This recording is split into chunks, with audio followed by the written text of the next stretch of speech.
A força de atrito está presente em diversas situações que nós podemos, então, listar aqui para vocês. Mas antes de listar essas situações e analisar a força de atrito, eu quero começar a aula de hoje mostrando para vocês algo bem simples. Veja esse videozinho rápido aí que você vai ver a partir de agora. Preste atenção nesse vídeo aí, rapidinho. Veja aí, interessante. Nesse vídeo aqui, você consegue perceber o simples ato de riscar um palito de fósforo na caixa de fósforo, né? E você vê o efeito final, é óbvio que você vai identificar a presença do fogo aí. Mas eu quero que você observe exatamente o ato do palito passar por cima da caixa de fósforo. Existe entre essas duas superfícies um pequeno atrito. Isso é dado por conta de quê? Por conta das imperfeições. Veja como o atrito está presente. Nós vamos interpretar a força de atrito. Então, por definição, a gente pode entender que a força de atrito é uma força que está presente sempre nas situações do nosso cotidiano. Às vezes, nós dispensamos a força de atrito para facilitar na resolução de problemas. Porém, ela está presente sim em todas as situações que nós encontramos. Por que, Marcos, está presente? Por causa das superfícies envolvidas. Basta as superfícies terem contato entre si, terem uma movimentação, uma tendência de movimento, ou até mesmo movimento uma em relação à outra, para poder surgir a força de atrito. O simples ato de você caminhar, o simples ato de você correr, se dá exatamente por conta da força de atrito. Você é impulsionado para frente exatamente por causa da força de atrito. Vamos entender um pouquinho melhor a força de atrito? Vamos lá? Olha que interessante. Veja como é o formato da superfície desses objetos que eu coloquei aqui para vocês. Foi-se tirada uma foto aqui bem de pertinho, né? Uma foto com microscópio de algo que está bem presente no nosso dia a dia. E eu chamo a atenção de vocês para cada objeto desse, como a caneta esferográfica, o sal refinado, a madeira e o açúcar branco. Preste atenção nas superfícies desses elementos. Essas superfícies, elas não são perfeitas, elas não são perfeitamente lisas, elas têm imperfeições. E são essas imperfeições que nós vamos analisar para que a gente possa entender a força de atrito, compreender como a força de atrito ela surge. Vamos lá então? Olha só que interessante. A força de atrito ela surge exatamente quando você tenta fazer um corpo deslizar em cima de uma superfície, ou um corpo deslizar em uma superfície. O simples ato de você empurrar uma caixa, existe ali uma certa dificuldade. Essa dificuldade estará presente ali na superfície embaixo. Vamos dar um zoom nessa superfície? Vamos ver o que está acontecendo ali embaixo. Olha que interessante. A gente sabe que a caixa e a superfície elas não são perfeitas. Você viu nas figuras anteriores que as superfícies elas são irregulares. Então, nessa irregularidade das superfícies, nós vamos ter, quando se faz um movimento, a presença de uma força que reage a uma outra força que você está fazendo. É como se você quisesse deslocar um corpo para a direita e surgisse no encontro dessas imperfeições uma força de reação. É isso que a força de atrito é. Uma força de reação. Ela surge exatamente quando você tenta empurrar um objeto, deslizar um objeto em cima de uma superfície e devido a essas irregularidades se chocarem uma com as outras, você vai se lembrar agora da terceira lei de Newton, toda ação vai produzir uma reação. Isso mesmo, uma reação. Então, nessa reação, essa é a presença da força de atrito. É ali que está a força de atrito. Preste atenção aqui nas características da força de atrito. Primeira característica, ela é sempre proporcional à força normal. Lembre-se que a força normal é aquela força que se encontra sempre perpendicular em relação à superfície, ok? Ela é uma força de reação no corpo pelo corpo estar presente ali em contato com a superfície. Então, a força de atrito, número 1, ela é proporcional à força normal. Quanto maior a força normal, maior vai ser a força de atrito. Olha o segundo ponto. Ela sempre terá um sentido oposto ao do movimento ou da tendência de movimento deste. Como assim, professor? Sentido oposto? Ela sempre se opõe à tendência de deslizamento de um corpo. Quando você quer deslizar um corpo em cima da superfície, as imperfeições não vão querer deixar o corpo se deslocar. Por esse motivo, você tem a presença da força de atrito no sentido contrário. Então, a força de atrito surge ou quando você está deslizando e há um movimento relativo entre as superfícies, ou quando você quer deslizar, mas ainda não consegue. A força de atrito está presente ali. Então, esse segundo ponto é muito importante, ok? Não esqueça. E o terceiro ponto, não menos importante que os outros, que diz que a força de atrito ela não depende da área de contato entre a superfície do corpo e a superfície em que ele se encontra. Como assim, professor?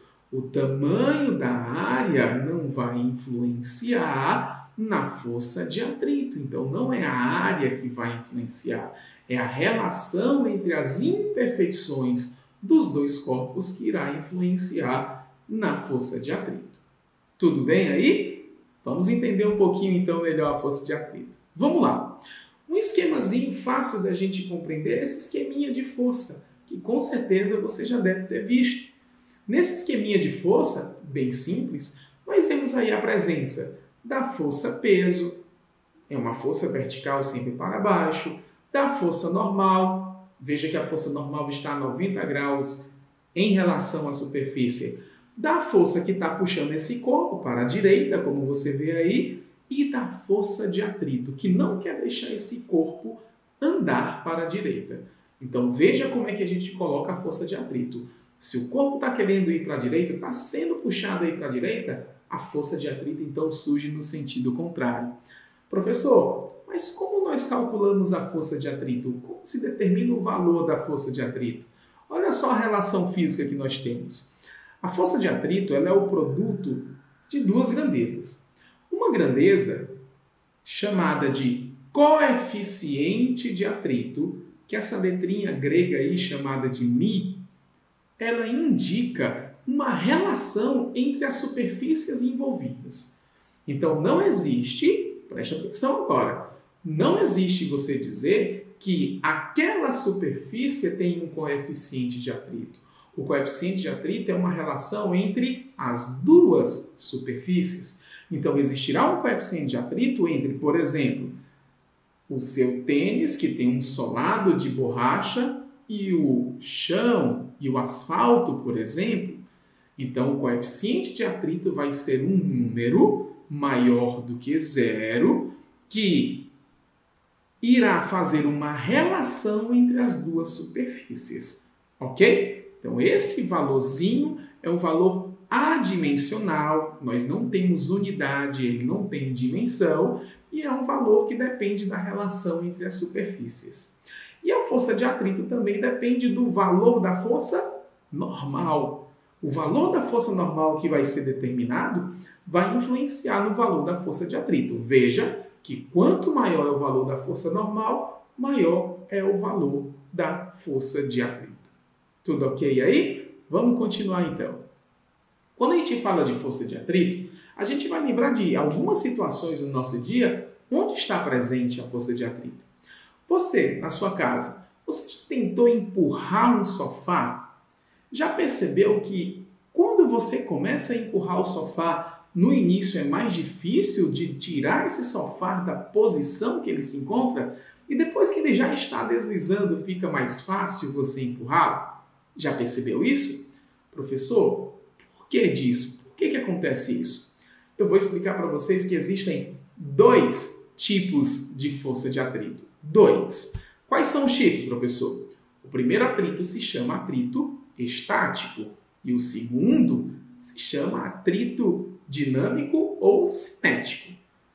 Qual a diferença, professor? No atrito do tipo estático, nós observaremos que não acontece movimento relativo entre as superfícies. É aquela situação em que você tenta tenta empurrar o objeto, mas ele ainda não saiu da posição. Ok? Você tem aquela dificuldade. Então, no início, você faz uma pequena força e vai aumentando gradativamente. Em algum momento, você consegue fazer esse objeto deslizar. Mas enquanto você não fez ele deslizar, ele se encontra em repouso, ele está parado. O tipo de atrito que está presente ali é o atrito estático. Professor, mas por que isso acontece? Quando as superfícies elas estão em contato uma com a outra, as irregularidades elas criam entre si uma força de coesão muito grande. E nessa força de coesão tão grande, ele não consegue desprender até que você atinge um certo valor. Então, essa força de coesão entre as imperfeições não deixa o corpo deslizar no outro. Quando isso acontece, nós estamos no atrito estático. Já o atrito dinâmico ou cinético é aquele atrito onde há um movimento relativo entre as superfícies. É aquele atrito quando existe que você acaba deslizando um objeto em cima do outro. Você percebe uma dificuldade, porém você consegue deslizar. Esse é o atrito dinâmico ou cinético. Um exemplo bem prático para você que está aí assistindo agora essa videoaula. Junta as suas mãos e tenta deslizar uma mão em cima da outra. Quanto maior vai ser a força que você vai fazer em relação a uma mão na outra, mais difícil vai ser para você deslizar. O que está acontecendo? Você está aumentando a força normal, ok? Mas vai existir um momento que você consegue deslizar. É porque a força que você fez conseguiu superar a força de atrito estática. Isso leva a gente a ter uma conclusão bem simples sobre o atrito estático e o atrito dinâmico. É que aquele coeficiente de atrito, aquele que fala da rugosidade entre as superfícies, vai ser maior no estático do que no dinâmico ou cinético. O coeficiente de atrito máximo estático que eu vou atingir sempre vai ser maior do que o coeficiente de atrito cinético. Para você entender um pouquinho melhor, deixa eu mostrar esse gráfico para você entender como funciona essa coisa do atrito estático e do atrito cinético. Vamos lá, então. Veja esse gráfico da força de atrito. Estranho, né? O que ele mostra para a gente? Bem, ele vai mostrar uma relação entre a força que você aplica e a força de atrito. Força aplicada e força de atrito. O que nós podemos perceber? Que esse gráfico ele cresce, em algum momento ele atinge um máximo, diminui e depois continua constante. O que está acontecendo? Enquanto você está observando esse gráfico crescer, como está aí, você tem o corpo em repouso. Você está empurrando o corpo, mas ele ainda não deslizou em cima do outro. Então, nesse momento, você se encontra com o corpo em repouso. É que tipo de atrito que eu estou? É o atrito estático. O atrito estático é aquele atrito onde não há movimento relativo. Beleza? Há uma tendência, mas ainda não entrou em movimento. Enquanto você faz aquela força, a força de atrito é a estática, porque ele está parado. Então, a força que tu faz tem o mesmo valor da força de atrito, no caso estático. Só que existirá um momento em que você atinge um pico. Nós chamamos esse pico de força de atrito estática máxima. É nesse ponto onde acontece a iminência de movimento, onde está bem pertinho do movimento acontecer. Quando chega nesse ponto, a gente rompe aquelas coesões, aquelas imperfeições que estavam coladinhas ali e o corpo começa a deslizar em cima do outro, mas não deixando de ter atrito, as imperfeições continuam. Então, quando chega nesse ponto, a gente começa a ter um movimento. Só que interessante, ao invés do atrito continuar o mesmo a partir desse momento, ela diminui um pouco, por isso dessa queda no gráfico, e assim passa a ser constante, gerando então um deslizamento. Então há um deslizamento de um corpo em relação ao outro, de uma superfície em relação à outra. Quando chega a isso é porque nós chegamos na força de atrito cinética ou dinâmica. E aí você compreendeu agora a relação entre força de atrito estática e força de atrito cinética. Professor, existem situações em que a gente aplica isso? Óbvio que existem. O simples ato de você segurar a caneta e ela não deslizar aqui da sua mão, está presente aqui a força de atrito. Nesse caso, como ela não desliza, é a força de atrito o quê? Estático. Isso mesmo, você que respondeu. Não deslizou, é estático. Agora, deslizou. Ah, professor, se deslizou é o atrito o quê? Atrito cinético. Isso mesmo. Mostra, professor, algumas situações onde está presente esses atritos aí. Quando você está fazendo uma caminhada, você utiliza os seus pés puxando o chão para trás. Engraçado, né? O movimento do seu pé puxando o chão para trás. O chão, então, responde com uma força de reação chamada de força de atrito. E esse atrito, como o seu pé não desliza no chão, é um atrito estático. E essa força de atrito é que acaba te impulsionando para frente. Você consegue andar aí para frente. Ok? É o mesmo princípio dos pneus dos automóveis. Na hora que ele está girando ali, há um atrito entre o pneu e o asfalto. Se ele girasse e derrapasse, o tipo de atrito seria o atrito cinético. Mas como ele não derrapa, é um atrito estático presente ali, fazendo também o carro ser impulsionado junto com o pneu ali para frente. Tudo bem? Nós ficamos por aqui. Espero que você tenha entendido a aula de hoje. Nós falamos sobre a força de atrito. Força de atrito, não se esqueça, é uma força de reação. É uma força que depende da força normal.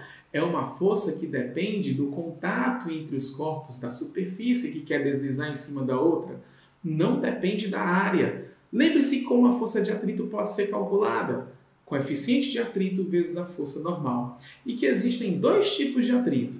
O estático, que é quando os corpos se encontram em repouso, em relação à superfície de deslizamento, e o cinético, que é quando eles deslizam. Tá bom? Fica na paz. Até a próxima. Tchau, tchau.